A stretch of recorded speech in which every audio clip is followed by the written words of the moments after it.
If you're going to visit the Magic Kingdom this year, you're going to need to do some planning. But don't worry, we've got your back with all the tips, tricks, and secrets you need to know to have the best day ever.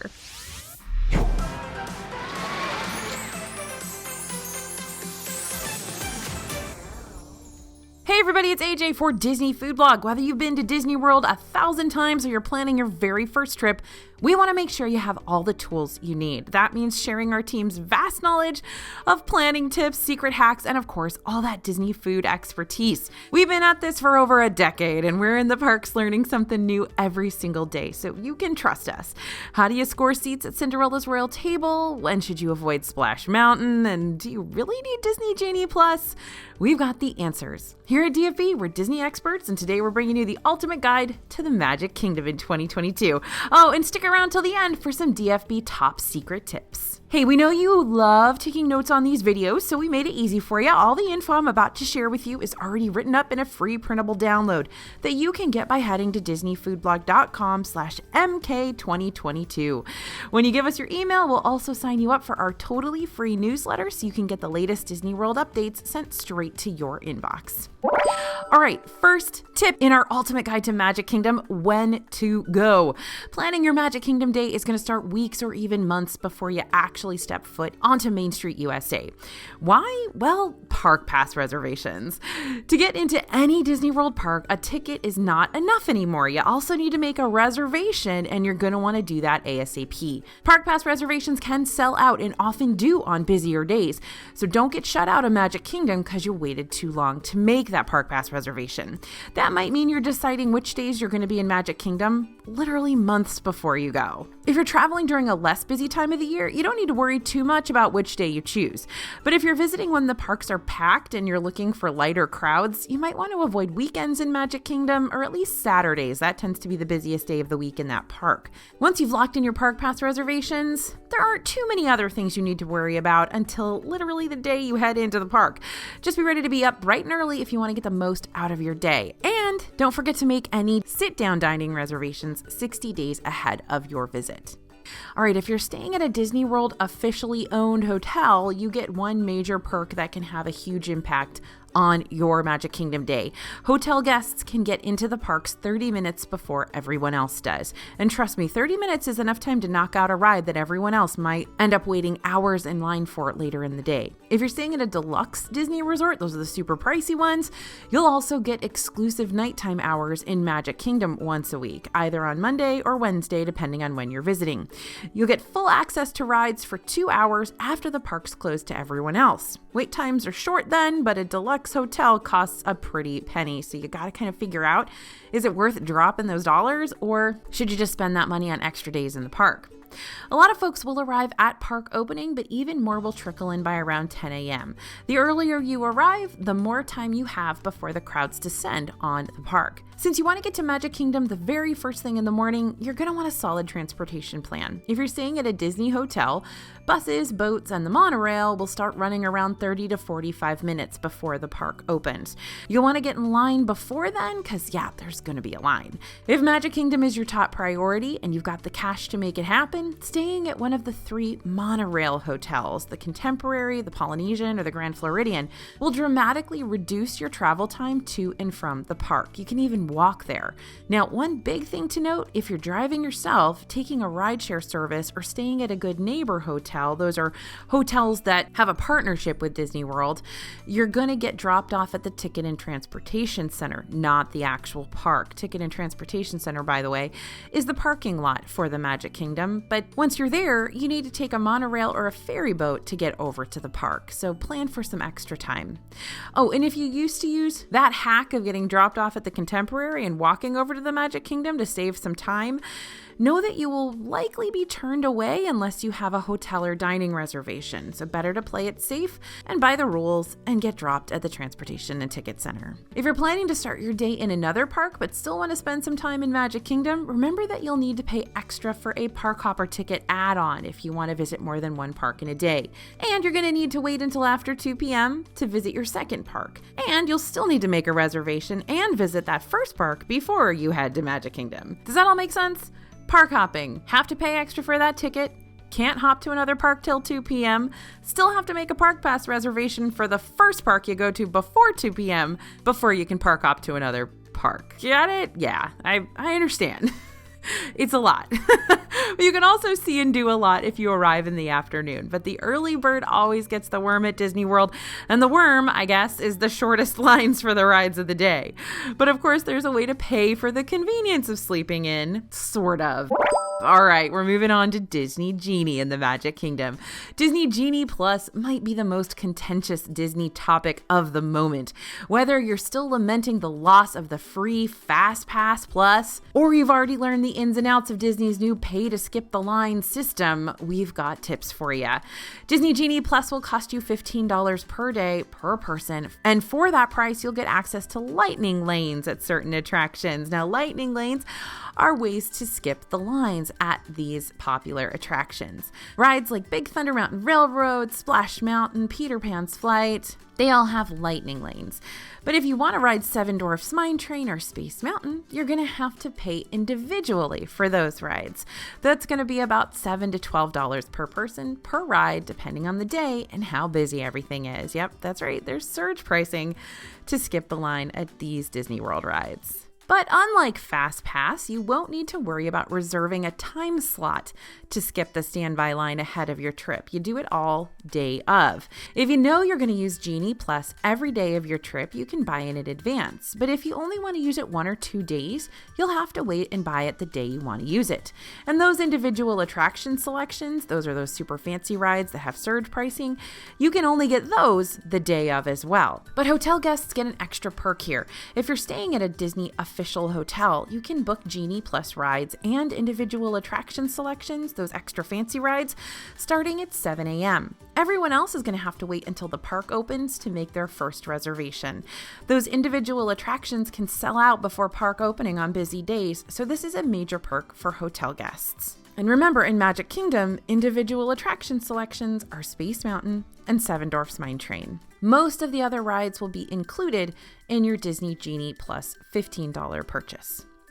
If you're using Genie Plus, prioritize the most popular rides first: Jungle Cruise, Peter Pan's Flight, Haunted Mansion, Pirates of the Caribbean, Big Thunder Mountain Railroad, and Splash Mountain. These are the rides you'll want to tick off your list early in the day, but be sure to prioritize what you want to do most of all. With Disney Genie Plus, you can only make one reservation at a time, and you'll either need to wait until you use that reservation or wait 120 minutes to make a second one. The best way to use Genie Plus is to make reservations as early as possible. Sometimes this isn't an option, and the ride you really want may only be available late in the day, meaning you've got to wait 2 hours. But keep checking back throughout the day as new Genie Plus windows can open up. Now, if you don't want to pay extra to skip the lines for those fancy rides, Space Mountain and Seven Dwarfs Mine Train, you can get away with that and not have to wait in super long lines unless you're traveling at a really busy time. Seven Dwarfs Mine Train can be a toss-up.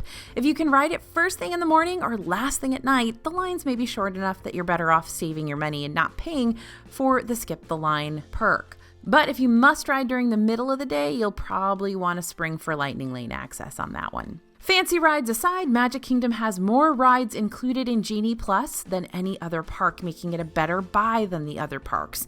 Still, if crowds are very low and lines aren't long, or if crowds are very high and Genie Plus options are mostly unavailable, the added purchase might not be worth it. Whatever side you land on with the Genie Plus debate, don't forget about the free Disney Genie service, which will also help you keep tabs on wait times throughout the day and give you tips on when ride lines will be at their shortest.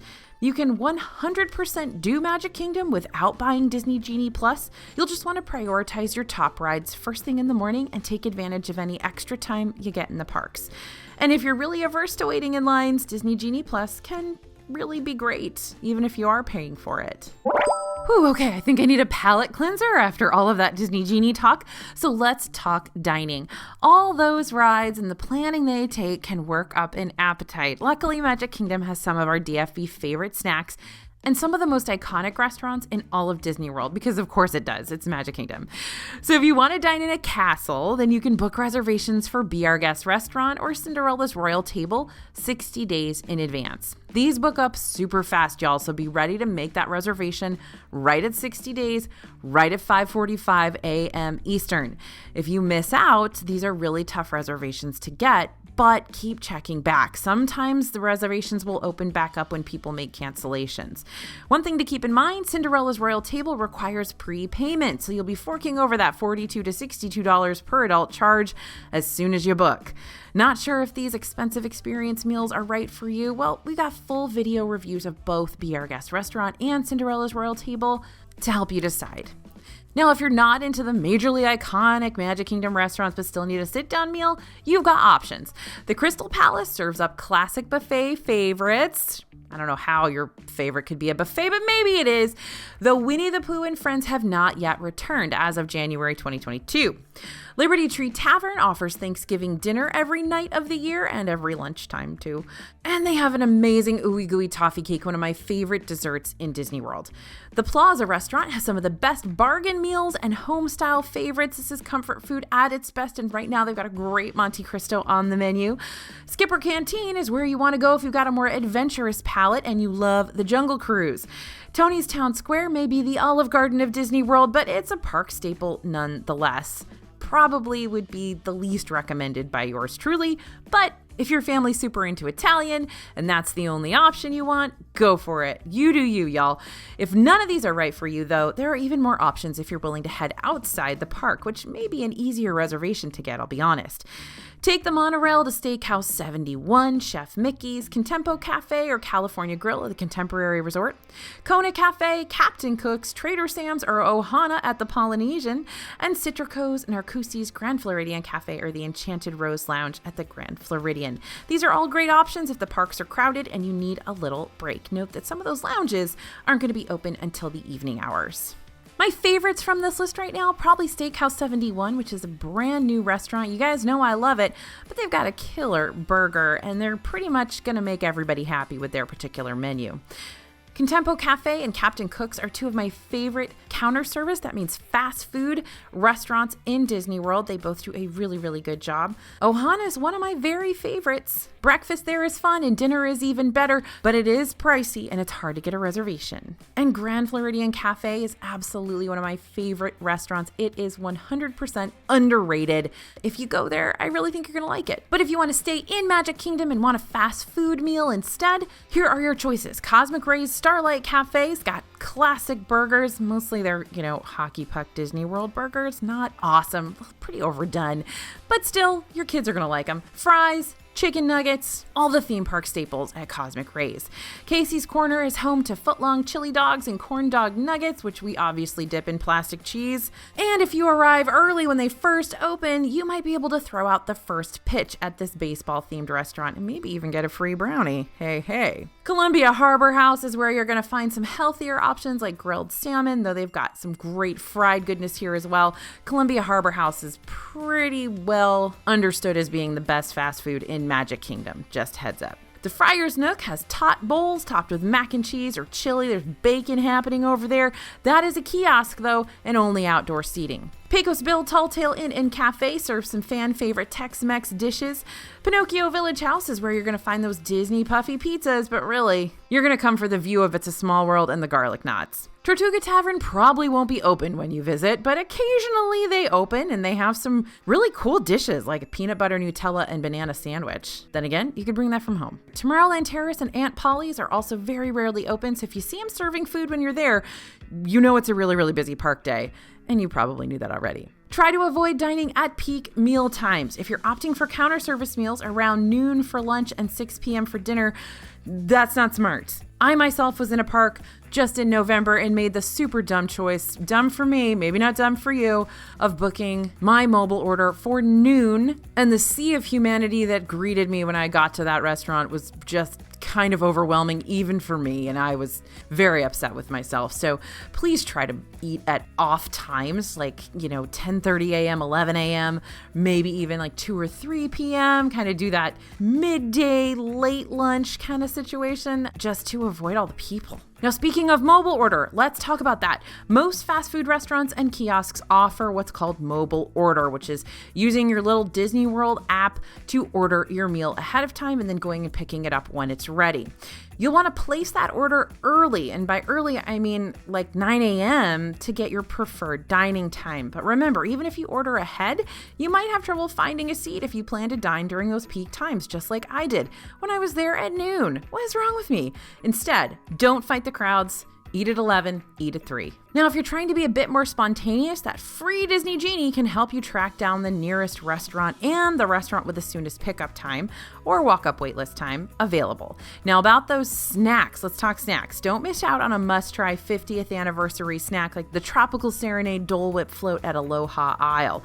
We've got a full video on the special limited time snacks you've got to try, so watch that next. And join our newsletter as we continue to try more new snacks debuting throughout the rest of the 50th anniversary celebration. That's right, it goes on for 18 whole months, so we've got a lot more blue-tinged food to eat. Just you wait. Next snack tip in Magic Kingdom, get in line for those Adventureland spring rolls early.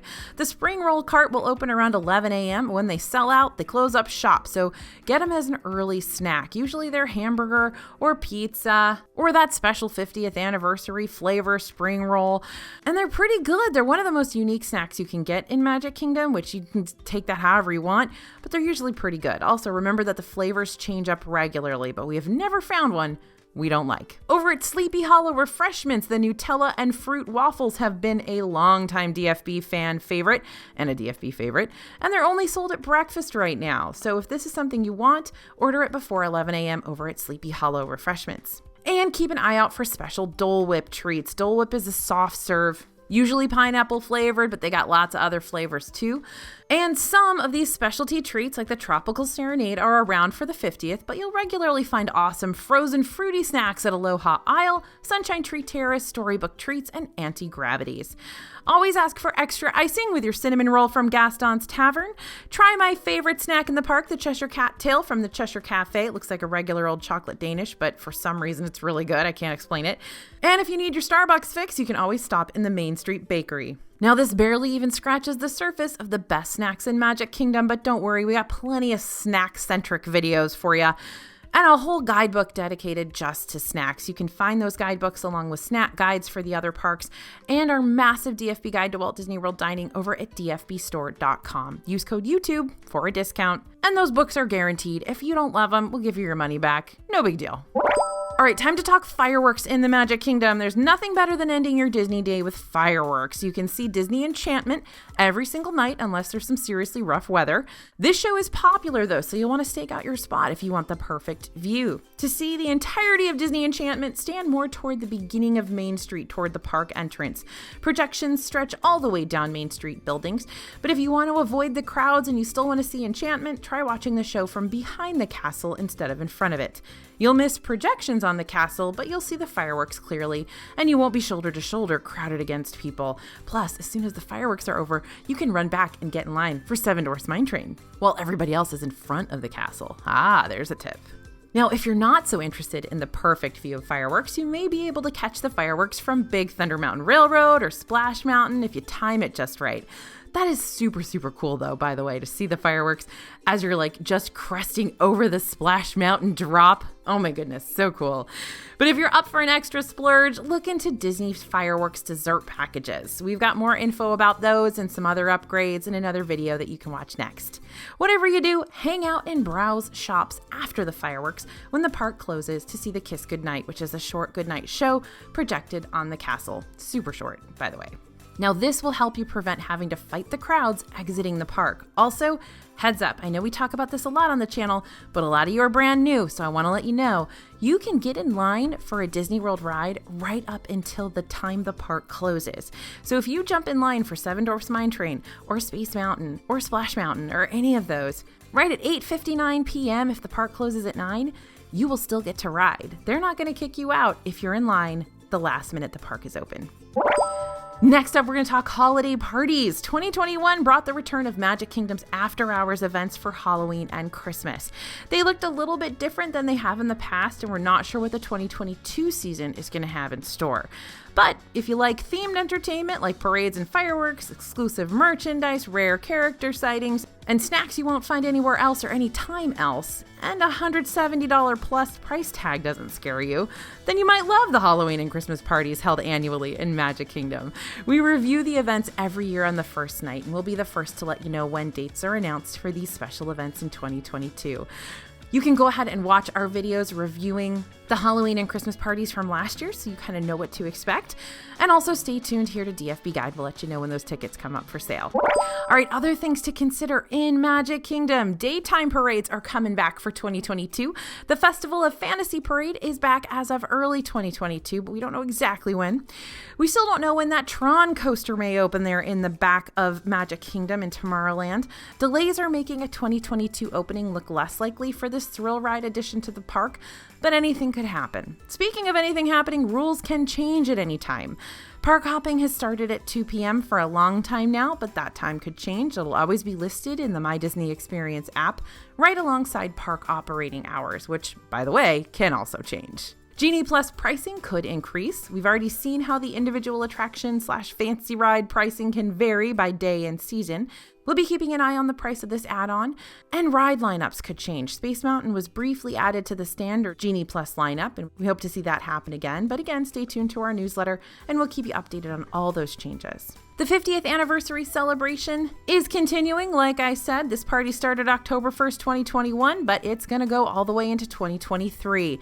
We know this means new snacks periodically, but who knows what other surprises Disney has in store for 2022. All right, now we've got some DFB Pro advice. As promised, some of our DFB top tips and things you do not want to miss out on when you're in Magic Kingdom.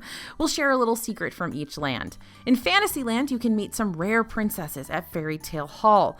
Each side of Fairy Tale Hall always features 2 princesses. If you see one of the signs in a crown that says Visiting Princess, there may be a rare princess doing meet and greets. We've seen Jasmine and Snow White. Ride the trolley on Main Street, USA. Guest trolley rides happen in the morning for a limited number of guests. Make sure to ask a nearby cast member if the trolley is running and able to take you down Main Street USA. If you miss it, some of the other Main Street vehicles run for a little longer, like the omnibus or the fire truck. But again, that only happens in the morning and it's completely free. You should also know that characters aren't signing autographs right now, but you can get one in Adventureland. You can get Captain Jack's signature and also play a fun interactive game by playing a Pirate's Adventures Treasures of the Seven Seas. This is a really fun thing to do with kids, or especially during a busy day when those lines are really long. Want to get competitive in Tomorrowland? Get a high score on Buzz Lightyear Space Ranger Spin by following these tips. Don't let go of the blaster trigger. Keep shooting. You'll still gain points even if you miss targets. And you literally don't even need to move your finger. You just hold it down the whole time. Aim for those triangle targets. Those are worth 10,000 points. And if you get Galactic Hero, you can let a cast member know and they'll get you a Galactic Hero sticker. Okay, next tip. Need an escape from the parks without escaping the parks? Ride the Liberty Square riverboat. It's usually pretty quiet and will take you around the water surrounding Tom Sawyer Island. Just remember that boat ride itself takes about 25 minutes. Now, if you want to really get away, go over to Tom Sawyer Island. Nobody goes over there. It's always super quiet, so that's a good place to just sort of sit in a rocking chair and chill for a little bit. And when you're visiting Frontierland, don't attempt to ride Splash Mountain at peak heat times. A water ride when it's hot sounds great at first, but really you'll be standing in a super long line that is super hot and super crowded. And the splash from Splash Mountain will only provide you a little relief. Instead, go earlier in the day or try to get a lightning lane. Conversely, if you want no line, ride when it's chilly out. No one wants to get wet then, and that's when you get the 5-minute waits on Splash Mountain. Okay, I know that was a lot of info, but don't worry, you can keep it all handy by heading to disneyfoodblog.com/mk2022 and getting a free download of everything I just shared. When you drop us your email, we'll also get you signed up for that free newsletter so you don't miss a single bit of news or discounts or menu changes, everything else we write about all year long here at DFB. and especially those Magic Kingdom changes that you're going to need to know for your upcoming trip. Don't forget to subscribe to our channel because we're going to keep bringing you the most up-to-date tips and news from Disney World all year long. Thanks for listening, everyone, and thanks for watching. As always, this is AJ for Disney Food Blog, and we'll see you real soon.